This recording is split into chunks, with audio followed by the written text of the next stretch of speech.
news updates coming to you live from Bishop Nevo Media Center. My name is Charity Chilanga.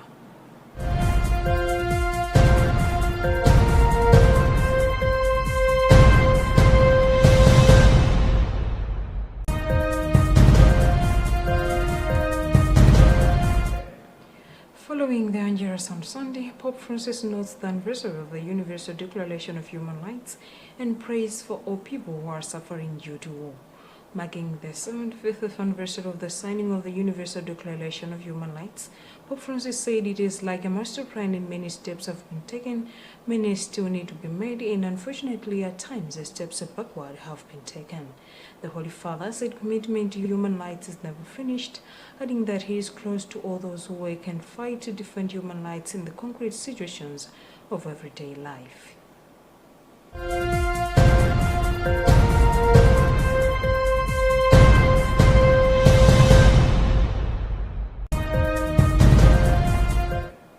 President Dr. Razas Chapela is today leading Malawians in commemorating International Human Rights Day and the 75th anniversary of the Universal Declaration of Human Rights (UDHR) at Igumugere School Ground situated in Chileka, Brantia. The event comes at a time when the Malawi leader continues to score highly from the international lens as far as the upholding of human rights is concerned. Many human rights activists, both local and international, also contend that President Chapela has over the past years managed to reset Malawi's human rights record by capitalizing on the goodwill from Malawians and the global community. President Chapela has repeatedly advocated for justice, equality and dignity for all Malawians, irrespective of race, gender, religion, political affiliation, tribe, among others.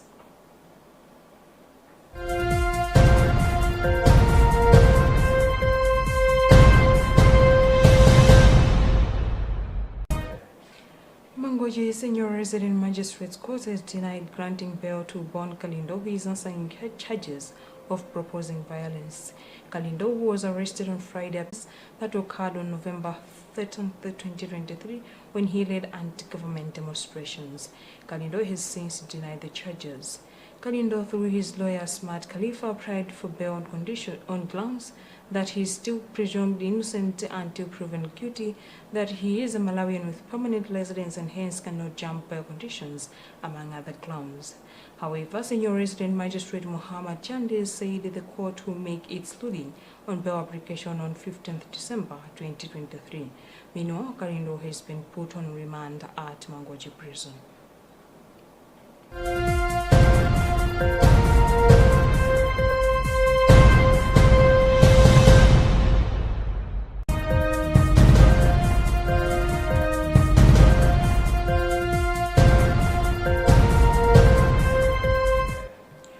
Still in court, Chief Resident Magistrate has adjourned the hearing of the extradition case involving Prophet Jabad Bushiri and his wife Mary to 4 p.m., stating the matter had area applied for another adjournment, as its only South African witness, Advocate Sibongile Nzinyanti, a Gauteng Province of South Africa Director of Public Prosecutions, is said to have been struck in Nairobi, Kenya, due to flight complications.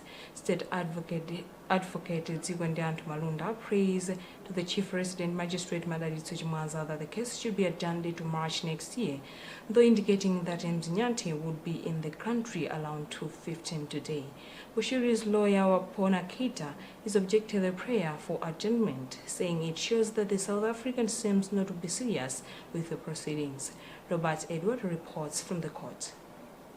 One on you. Now, as it stands, it means come at 4 p.m. the court will resume, and the belief or the understanding is that by that time the South African witness, who is the Director of Public Prosecutions at Gauteng Province, Sibongile Nzinyanti, should have been in the country. Before the ruling, the two lawyers from both sides, from the state that gave the prayer, Senior State Advocate Zigwendiantu Malunda said that they could be comfortable if the court can grant them the adjournment up to next year, 2024, in the month of March, and the case should be assigned for at least a whole block of a week. But according to defense lawyer Wapona Keita, says that they believe that whatever the state is advancing is just to delay the case further. They believe actually that the South African witness may not be traveling to Malawi. This is what Kita said. No, as you very well know, the case was set down today, 60 days ago, for the hearing. We were already only to be told in court that the witness, Mr. Sibongile Mzinyati, who is the Director of Public Prosecution in South Africa, is not yet here.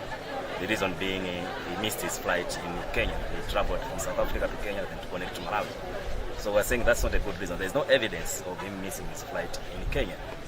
Actually, if somebody travels to court, you must travel in good time so that you're at court on good time. Avoid those kind of delays.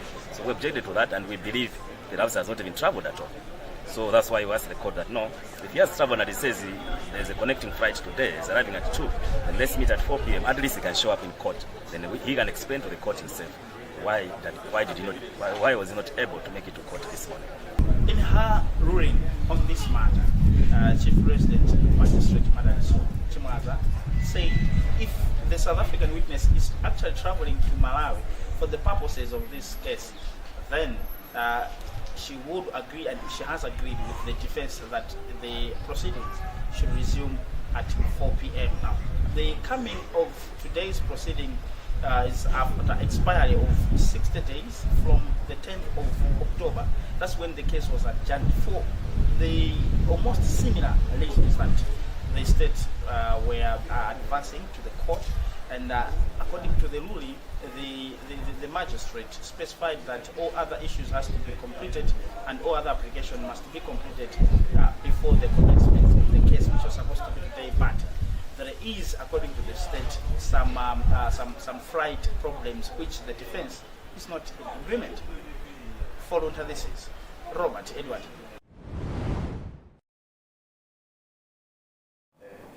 And in international news, 2 people have been killed and 7 others injured in a deliberate attack on an aid convoy in Sudan's capital, Khartoum.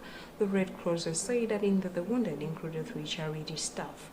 The vehicles, which the charity said were clearly marked with the Red Cross emblem, were due to evacuate over 100 civilians.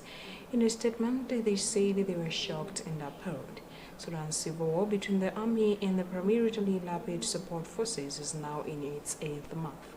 Earlier on Sunday, the East African Regional Border EAD said it had secured a commitment from both sides to implement a ceasefire and hold face-to-face talks. It said the army chief and the head of the RSF had both committed to a peaceful settlement. However, previous commitments have been broken.